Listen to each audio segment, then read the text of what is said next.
Bismillahirrahmanirrahim. Assalamualaikum warahmatullahi wabarakatuh. Gimana kabar anak-anakku semua pada pagi hari ini, anak-anak kelas 4 yang tercinta tentunya.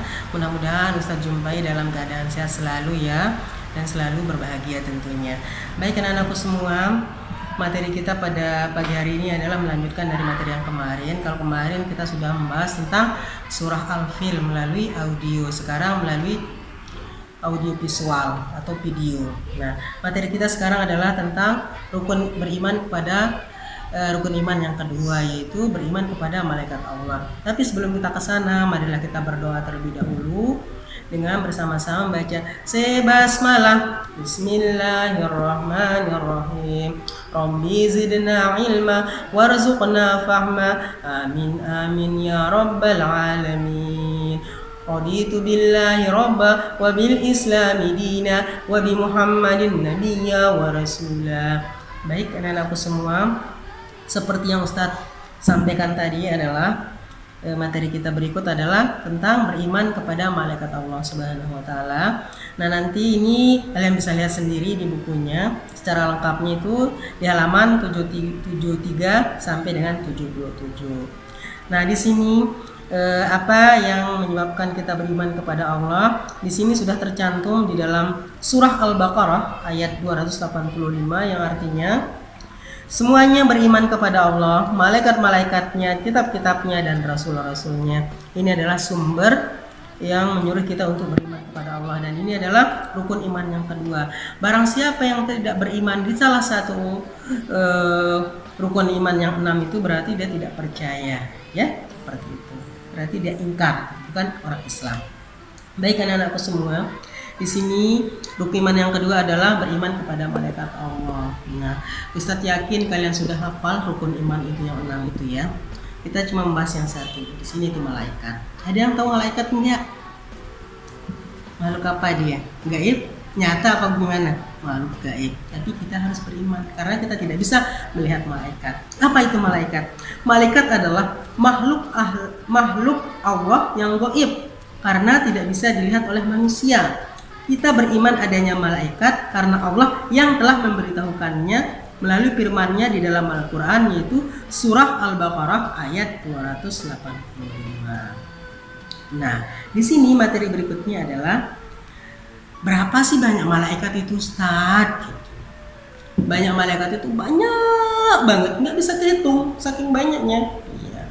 Cuma kita di sini di materi ini kita disuruh mengenal 10 malaikat saja yang wajib kita ketahui beserta tugasnya. Siapa-siapa dia, Ustaz? Ada malaikat Jibril. Tugasnya apa? Menyampaikan wahyu. Yang kedua ada Mikail, yaitu mengasih orang rezeki, menurunkan rezeki maksudnya. Jadikan semua makhluk hidup yang ada di muka bumi ini. Yang ketiga ada malaikat Raqib. Nah, Raqib dan Atid. Raqib apa tugasnya? Yaitu mencatat amal perbuatan baik manusia. Jadi semua amal kita yang baik itu dicatat oleh malaikat Raqib. Sedangkan malaikat Atid adalah bertugas mencatat dan mengawasi kita dalam melakukan perbuatan buruk. Nah, jadi kalau ada perbuatan kita yang jelek, dicatat. Si fulan ini sudah melakukan ini, si fulana sudah melakukan ini, seperti itu. Yang berikutnya adalah malaikat Ridwan. Nah, malaikat Ridwan ini tugasnya menjaga pintu surga. Siapa yang mau masuk surga? Semua kita.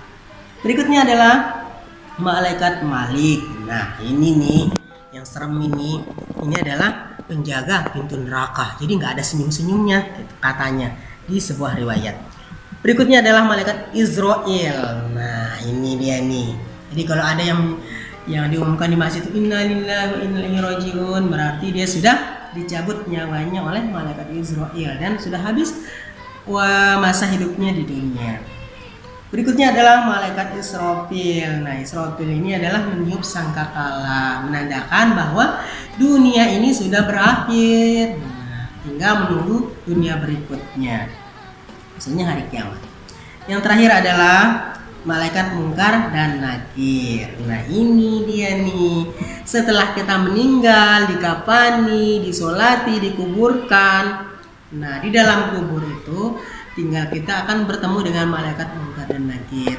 Kalau bagus perbuatan kita di dunia, insya Allah kita akan menikmati kenikmatan di dalam kubur. Akan tetapi sebaliknya, kalau perbuatan kita tidak bagus atau jelek, udah siap-siap akan ditanya sama malaikat mungkar dan nakir. Itu dia 10 malaikat yang wajib kita ketahui beserta tugasnya. Nah, Ustadz, bagaimana sih cara menerima keberadaan para malaikat itu? Caranya pertama, kita tanamkan keyakinan pada diri kita bahwa malaikat itu ada. Kenapa? Karena dia adalah rukun iman yang kedua. Dan sudah dijelaskan di dalam surah Al-Baqarah ayat 285. Yang kedua, selalu takut dan ingat kepada Allah. Kenapa? Karena setiap perbuatan kita diawasi oleh 2 malaikat tersebut. Jadi ada yang mencatat kebaikan kita, ada yang mencatat keburukan kita. Selanjutnya adalah kita banyak mengingat kematian. Karena apa? Kita tidak hidup selamanya di dunia ini. Kita suatu saat kalau sudah giliran kita, sudah habis masa hidup kita di dunia, nyawa kita akan dicabut oleh malaikat Israel. Udah. Yang terakhir adalah selalu gemar mengerjakan perbuatan yang didoakan malaikat. Contohnya seperti apa? Menuntut ilmu, itu selalu didoakan sama malaikat. Berbuat baik, banyak membantu sesama, menyayangi sesama, itu adalah perbuatan-perbuatan baik yang selalu didoakan oleh malaikat. Yang terakhir adalah materi kita adalah bagaimana perilaku pergaulan sehari-hari yang bisa mencerminkan keimanan kepada malaikat. Pertama, seperti yang tadi itu, kita selalu gemar bersedekah untuk menolong sesama sesuai dengan hadis Nabi yang berbunyi, yang artinya tidak ada satu hari pun pada saat hamba bangun di waktu pagi kecuali ada 2 malaikat yang turun. Salah satunya berkata, "Ya Allah, berilah ganti kepada orang yang berinfak." Yang lain mengatakan, "Ya Allah, berilah kebangkrutan kepada orang yang kikir." Hadis riwayat Bukhari dan Muslim. Selanjutnya adalah senang berkunjung kepada kerabat dan orang-orang yang beriman. Maksudnya selalu menyambung silaturahim kepada keluarga kita yang jauh gitu maksudnya. Nah, kalau dalam liburan kalian berkunjung ke rumah nenek, kakek, bibi dan tante dan lain sebagainya. Dan tentunya orang-orang yang beriman, maksudnya banyak ilmunya, selalu bersilaturahim dan bertanya begitu. Yang terakhir adalah selalu menjalankan perintah-perintah Allah dan meninggalkan semua larangan-larangannya sesuai dengan firman Allah yang terdapat di dalam surah Qaf ayat 18 yang artinya tiada suatu ucapan pun yang diucapkannya melainkan ada di dekatnya malaikat pengawas yang selalu hadir. Jadi kita selalu berucap itu hati-hati. Karena apa? Ada yang mengawasi kita. Jadi kita perlu hati-hati dalam berucap juga. Jangan sampai kita mengucapkan yang tidak baik. Nah, itu dia materi kita pada pagi hari ini anak-anakku semua. Nah, tugas anak-anakku semua adalah yang di LKS itu tugas praktiknya yaitu adalah menghafal 10 nama malaikat beserta tugasnya. Nah, itu dikirim menggunakan voice note. Nah, untuk kelas 4 Ali dikirim ke Ustadz Ali jawabannya. Untuk kelas 4 Usman dikirim ke Ustadz Safi'i ya. Pada hari itu hari Kamis ya. Baik, anak-anakku semua, itulah materi kita pada pagi hari ini. Mudah-mudahan bisa dipahami. Kalau memang belum dipahami bisa ditanyakan langsung ke Ustadz masing-masingnya. Itu saja mungkin yang Ustadz bisa sampaikan.